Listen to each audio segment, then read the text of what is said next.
안녕하세요. 닥터 꼬집입니다.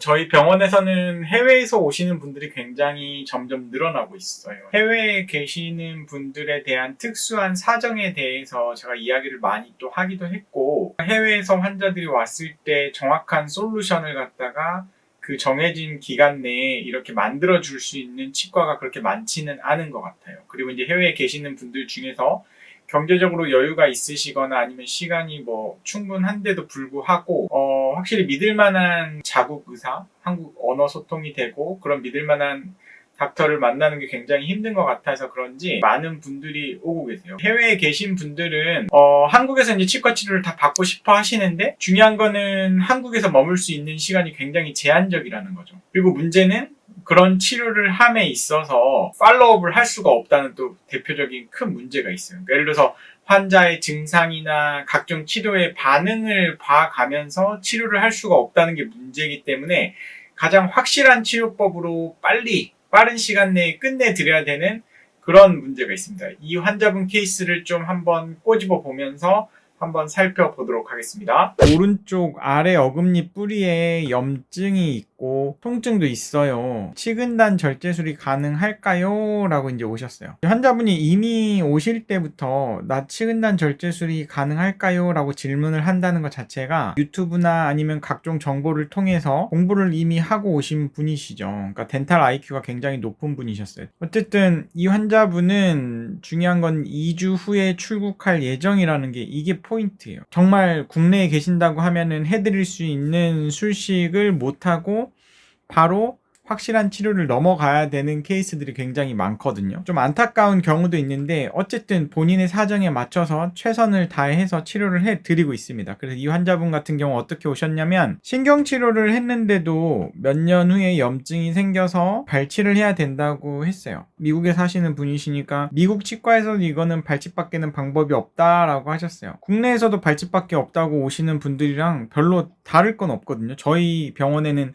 너무나 많은 분들이 발치 진단을 받고 오셔서 어떤 치아는 실제 발치하고 임플란트로 가시고 있지만 어떤 치아는 실제 살릴 수 있는 옵션을 행하고 있단 말이에요. 이 치아 같은 경우에는 보면은 뿌리 끝에 염증이 있어요. 근데 이제 이 염증이 결국 세균에 의해서 뼈가 녹이는 건데, 실은 여기에 신경치료가 신경관을 아마 과거에 못 찾았던 것 같아요. 그래서 이제 신경치료가 제대로 되어 있지 않고, 예전에 또 커다란 기둥이 여기 두 개가 이렇게 박혀 있고 이런 상황이란 말이에요. 원래는 이런 커다란 기둥을 박는다는 거는 위쪽에 상부에 이제 치아가 없을 때 치과사들이 최후로 하는 술식이기도 해요. 이 포스트를 할 때 포스트를 잘 하는 것도 중요하지만 그 하방에 신경치료를 일단은 잘 했다는 전제하에 포스트를 하고 크라운을 하셔야지, 안 그러면 몇 년 후에 반드시 이렇게 염증이 재발이 돼서 포스트 제거가 안 되니까 발치를 해야 된다, 아니면 재치료가 불가능하니까 발치를 해야 된다, 이런 식으로 가는 분들이 굉장히 많으신 것 같아요. 여기도 지금 염증이 있지만 실은 앞니 같은 경우에도 기둥이 세워져 있고 신경치료가 된다고 되어 있지만 뿌리 끝에 염증이 있는 상태셨어요. 환자분이 불편한 치아가 이 어금니 쪽이기 때문에 어쨌든 2주밖에 시간이 남지 않았기 때문에, 보시면은 이 환자분이 2020년 1월 달에 저희 병원에 오셨거든요. 이 케이스를 조금 보면은 여기에 기둥이 조그만한 사진을 좀 찍어서 페리에피칼 뷰를 봐도 여기에 커다란 기둥이 박혀 있어서 실은 한국에 계신다고 하면은 이런 기둥들 제가 제거가 가능하다고 말씀드렸죠. 근데 다만 이 크라운을 뜯어냈을 때 내부에 얼마만큼 치아가 남아있느냐, 치아의 잔존량은 실은 알 방법은 없다. 그냥 나도 뜯어내고 기둥 제거하고 남아있는 모습을 봐야지 얼마나 본인의 건강한 치아가 남아있는지를 알 수가 있는 거고, 항상 그래서 이렇게 커다란 기둥이 박혀있는 것들은 재치료를 할 때 이거를 뜯어내고 잔존량이 너무 안 남아있으면 차라리 이 뒤에처럼 임플란트로 가는 게 더 나을 수도 있는 상황이에요. 환자분 같은 경우에는 살리고 싶은 열망이 되게 강하셨기 때문에,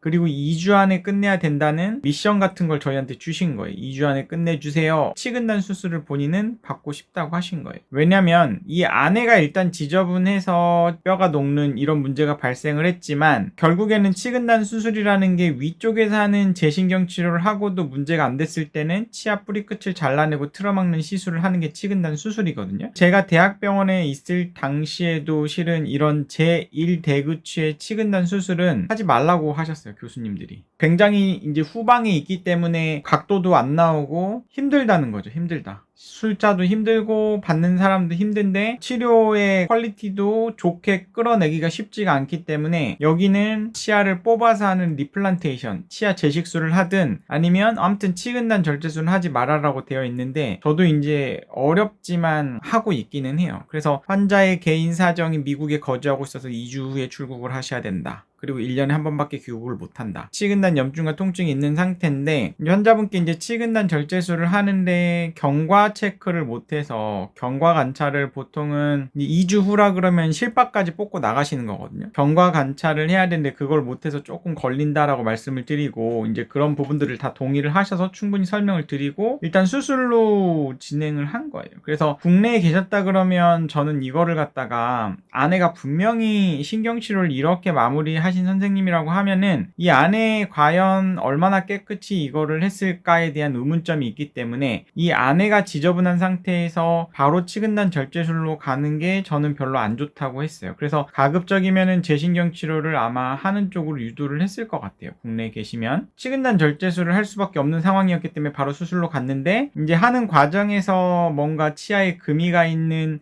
요런 것들이 수직 치근 파절이 발견이 되면 이제 발치 임플란트를 갈 수밖에 없을 거라고 설명을 드리고 이제 들어간 거죠. 현미경화에서 항상 치근단 절제술을 하셔야 돼요. 왜냐면 지금은 치아를 살리느냐 죽이느냐 기로잖아요. 이런 중요한 순간에 치료 확률을 성공 확률을 높이려면 맨눈으로 정말 뛰어난 선생님이 하실 수가 있어요. 현미경으로 굉장히 확대된 화면에서 밝은 빛에서 보는 것보다 성공 확률은 무조건 떨어질 수밖에 없거든요. 이거는 현미경을 쓰시는 선생님들은 무슨 말을 하는지 다 아실 거예요. 일단 잇몸을 째가지고 뿌리끝을 접근을 해서 염증을 이제 다 긁어내고 치아 뿌리끝을 3mm를 또 잘라요. 치아 뿌리끝 3mm에 다 해부학적 기형이 모여있기 때문에 이거를 자르는 거고 지혈을 시키고 염색을 해야 돼요. 그러니까 여기가 피가 계속 올라오고 있는데 피가 올라오는 상황에서 여기가 어떻게 깨끗하게 수술이 되겠어요? 절대적으로 지혈하는 게 중요하다. 메틸렌 블루라는 생체 친화성 염색제로 염색을 하면 못 찾은 신경관도 보이고 크랙이 있으면 크랙이 보이고 미세 누출이 있는 걸 관찰할 수가 있어요. 그래서 여기가 이제 치아의 뿔인데 여기 뿌리의 요 단면을 갖다가 거울로 비춰가지고 요 마이크로 미러로 보니까 뿌리의 단면에 보시면 신경관이 요렇게 두 개가 있고 중요한 건 이 신경관과 신경관 사이가 연결이 되는 이스무스가 있는 구조였어요.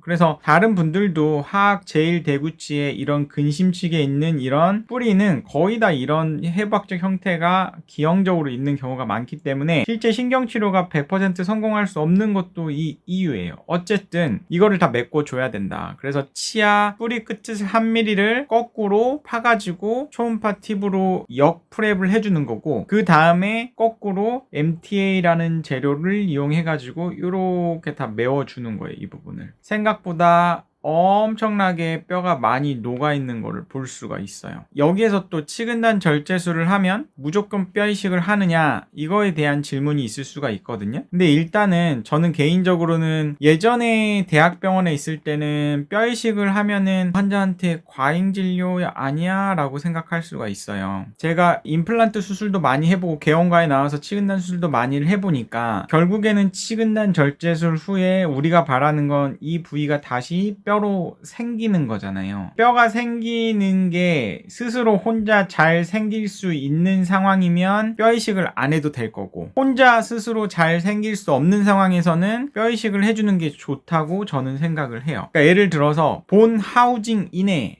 그러니까 뼈의 이 테두리 안에 치아가 요렇게 뭔가 박혀 있어서 우리가 잘라가지고 어떤 치료를 해주면 여기 안에 염증이 이렇게 있고 뼈의 테두리 안에 여기가 뼈가 녹아있다고 하면은 이런 것들은 뼈가 스스로 잘 생겨요. 하지만 어떤 경우는 뿌리가 이 뼈의 테두리에 있지 않고 이 뿌리가 이 바깥쪽으로 이렇게 향해 있는 경우가 있어요. 특히 소구치나 작은 어금니나 뭐 전치부 같은 경우에는 뼈의 테두리 바깥쪽으로 이렇게 이렇게 뿌리 끝이 향해 있는 분들은 실은 이거를 내버려 뒀을 때 여기가 과연 뼈가 생길까에 대한 의문점은 있는 거죠. 그래서 이제 그런 경우는 뼈가 스스로 생기지 못할 것 같다고 판단이 드는 경우엔 저도 뼈 이식을 하고 여기에 멤브레인으로 덮어서 뭔가 뼈가 생기는 걸 유도하는 술식을 하고 있습니다. 근데 어쨌든 이 치아는 본 하우징 이내에 커다란 염증이 있기 때문에 그냥 아무것도 안 해도 뼈가 생길 거라는 확신이 있었고, 그래서 아무것도 안 하고 그냥 덮었어요. 치료 후에 제가 이제 걱정스러운 상황이지만 어쨌든 보내드린 거죠. 팔로업이 불가해요. 환자분이 3개월, 6개월 뒤에 와서 증상 괜찮으신지 뼈가 차는지에 대한 거를 관찰을 할 수가 없는 거죠. 그래서 환자분을 보내드리면서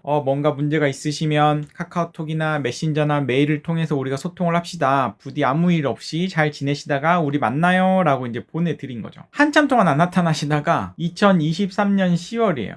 그러니까 대략 이제 3년이 지났죠. 3년이 지났는데 이제 아무 문제 없었어요. 앞니 쪽에 문제 있었던데도 치근단 절제술을 미국에서 받았어요. 미국에서 치근단 절제술 받았는데 잘 됐는지 확인도 부탁드려요 라고 이제 오셨어요. 여기에서 환자분들이 이제 인지를 하셔야 될 건 뭐냐면, 미국에서 치근단 절제술을 받았는데 한국에서 치근단 절제술 잘 됐는지 선생님 확인해 주세요 라고 말씀하셨죠. 그러니까 우리나라의 의료 수준이 이 정도로 올라갔어요. 미국 치과 의사들도 대단한 사람들이 많지만 한국 치과 의사들 중에서도 대단한 사람들이 굉장히 많다는 거예요. 어쨌든 이 치아에 대한 팔로우도 받고 싶고 여기 치아에 대해서 상태를 체크하기 위해 오셨는데, 또 역시나 다음 주 월요일에 출국 예정이에요. 시간이 없어요. 그러니까 뭔가가 문제가 있어도 할 시간이 없는 거예요, 이 환자분은. 그래서 외국에 오신 분들은 항상 제가 말씀드리는 게, 오자마자 스케줄이 비행기 티켓이 끊기면 카톡으로 연락 주세요. 그리고 일단 치과부터 오셔서 만약에 치료를 해야 될 것들이 있으면 치료를 하는 게 좋습니다 라고 말씀을 드려요. 저희 병원에 오가는 환자분들은 전부 다 비행기 티켓 끊으시면 병원으로 예약부터 잡는 분들이 굉장히 많으세요. 이 환자분 같은 경우에는 앞니 쪽도 레진을 해놨고 이쪽 신경치료한 치아들이 많기 때문에 향후에 문제가 생겼을 때 뭔가 재치료를 해야 되는 간단한 치료가 아닌 치료가 많기 때문에 반드시 한국 오실 때마다 체크업을 받자라고 말씀을 드렸어요. 이 수술한 치아 저희가 팔로우 못했죠. 어떻게 되는지 볼까요? 치료 전에 이랬어요. 커다란 기둥이 있어서 염증이 있어가지고 이제 저희가 이제 수술만 하고 여기 커다란 염증이 뼈가 생기는지를 관찰을 못하고 보내드렸는데, 자 3년 후에 어떻게 됐죠? 이 주변에 까맣게 보이던 게 완전히 하얗게 뼈가 생겼죠. 제가 뼈 이식을 했나요? 안 했어요. 멤브레인도 안 했어요. 아무것도 안 했지만 스스로 이렇게 뼈를 만들더라. 치근단 쪽에 원인이 제거가 되면 항상 우리 몸은 뼈를 만들기 때문에 반드시 살리는 술식을 해볼 필요가 있다고 제가 강조를 누누이 하는 이유입니다. 이 환자분 케이스를 보면 내가 한국에서 치과 치료가 어느 수준까지는 충분히 가능하겠구나 이런 거에 대한 확신이 드실 거고, 어떤 식으로 치료를 해 나가야 될지에 대해서도 어느 정도 방향성이 서실 거라고 생각을 해요. 그래서 이 영상이 해외에 계신 환자분들한테는 도움이 되셨기를 바라고, 이 영상이 도움이 되셨다고 하시면 닥터 꼬집 좋아요와 구독 꼭 요청드리고 알림 신청도 부탁드립니다. 감사합니다.